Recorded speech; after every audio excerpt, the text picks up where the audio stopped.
नमस्कार दोस्तों, आप सबका स्वागत है चावला एजुकेशन ऐप पर। मेरा नाम है अशोक चावला। और दोस्तों, आज हम जिस पाठ्य योजना के साथ मिल रहे हैं वो है महादेवी वर्मा, जो कि हिंदी गद्य की पाठ्य योजना है। दोस्तों, अगर बात करें कक्षा की तो कक्षा किसी में भी इसको बना सकते हैं। प्रकरण के आधारित आपको इस पाठ्य योजना को कक्षा आधारित बनाना है। बात करें अगर इसके पीडीएफ की, तो पीडीएफ के लिए हमारे को आप व्हाट्सएप पर संपर्क कर सकते हैं। व्हाट्सएप नंबर आपको हमारे थंबनेल एवं पाठ के अंतिम में यानी पाठ्य योजना के अंत में आपको दिए गए हैं, तो वहां पर आप हमारे को संपर्क कर सकते हैं। चलिए पाठ्य योजना स्टार्ट करते हैं। सबसे पहले आपको विद्यालय का नाम लिखना है, उसके बाद कक्षा, कालांश, विषय, दिनांक, दिवस, अवधि इत्यादि चीज़ें लिखने के बाद आप प्रकरण को अंकित करेंगे। महादेवी वर्मा आज का हमारा प्रकरण है। उसके बाद हम उद्देश्यों पर आते हैं, जो कि सबसे पहले है सामान्य उद्देश्य और उसके बाद विशिष्ट उद्देश्य। सामान्य उद्देश्य आप सबको पता है कि पाठ के आधारित होता है और विशिष्ट उद्देश्य आपके प्रकरण या शीर्षक से आधारित होता है। ठीक है, ये बच्चों के अपेक्षित व्यवहार परिवर्तन के लिए उद्देश्य किए जाते हैं, जिसमें सामान्य उद्देश्य आपको स्पष्ट दिख रहे हैं। ज़्यादा विस्तार पूर्वक मैं बोलकर नहीं बताऊंगा, क्योंकि ज़्यादा बोलकर बताने में फिर पाठ्य योजना लंबी हो जाती है। जो ज़्यादातर कमेंट आते हैं कि पाठ्य योजना का ज़्यादा लंबा नहीं कीजिएगा, तो इसी वजह से हम शॉर्ट में करते हुए यहीं। अगर आपको कहीं समस्या आती है तो आप अवश्य हमारे को कमेंट माध्यम से पूछ सकते हैं, हम ज़रूर आपको उसका रिप्लाई देंगे। चलिए बढ़ते हैं। सहायक सामग्री में चौक, डस्टर, श्याम पटला, पेट फलक, संकेतक इत्यादि हैं। उसके बाद पूर्व ज्ञान की अगर बात करें तो पूर्व ज्ञान में अगर देखें तो महादेवी वर्मा के विषय में बच्चे सामान्य जानते हैं।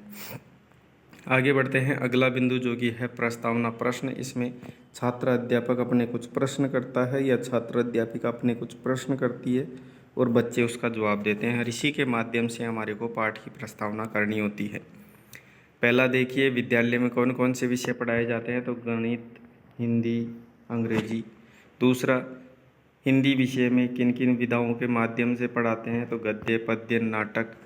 ठीक है, और भी आप कहानी इत्यादि लिख सकते हैं। उसके बाद पद्य में रचनाकारों को क्या कहा जाता है, तो कवि या फिर कवियत्री कहा जाता है। तो हिंदी की प्रसिद्ध कवियत्रियों के नाम बताइए, तो महादेवी वर्मा, सुभद्रा कुमारी चौहान इत्यादि और भी लिख सकते हैं।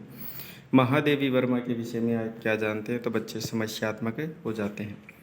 और जैसे ही बच्चे समस्यात्मक होते हैं, छात्र अध्यापक उद्देश्य कथन करता है कि प्रिय छात्रों, आज हम महादेवी वर्मा के विषय में विस्तार पूर्वक अध्ययन करेंगे। प्रस्तुतिकरण में देखिए, छात्र अध्यापक सबसे पहले अपना कथन रखता है।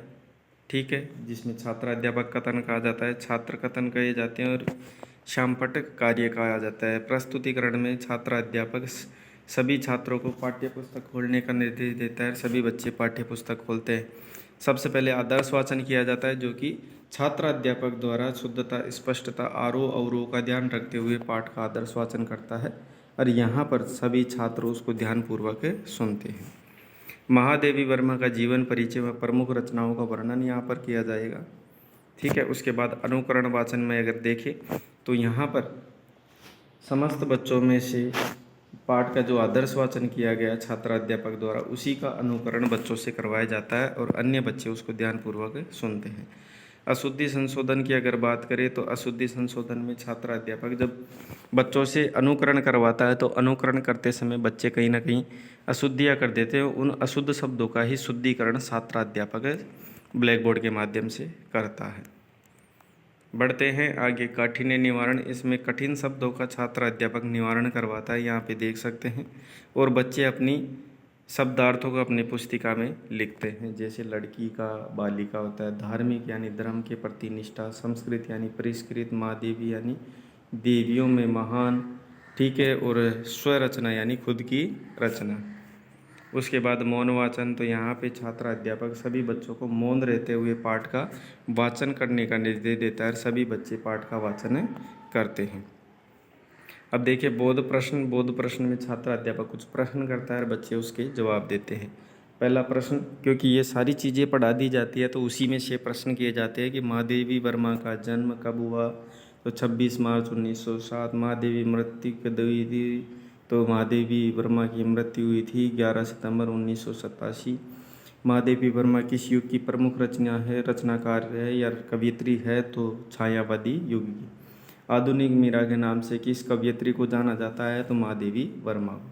उसके बाद देखिए मूल्यांकन के प्रश्न, ये बच्चों का आकलन करने के लिए प्रश्न किए जाते हैं, जिसमें पहला देखिए, किस कवयित्री ने स्वतंत्रता के पहले व बाद का भारत देखा है? तो महादेवी वर्मा ने। महादेवी वर्मा ने उच्च शिक्षा में क्या प्राप्त की थी, कहाँ प्राप्त की थी सॉरी, तो प्रयागराज विश्वविद्यालय से। महादेवी वर्मा को मिले 2 सम्मानों के नाम बताइए, तो पद्म भूषण और पद्म विभूषण। महादेवी वर्मा की प्रमुख कविता संग्रह को नाम बताइए, तो दीपशिखा, रश्मि, निहार इत्यादि है।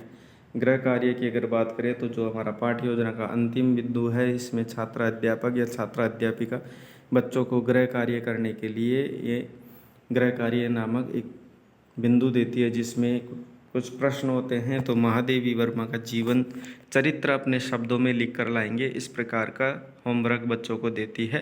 तो दोस्तों ये थी आज की हमारी पाठ्य योजना, जो कि हिंदी गद्य की पाठ्य योजना महादेवी वर्मा, जिसका प्रकरण है यहाँ पे होता है समाप्त।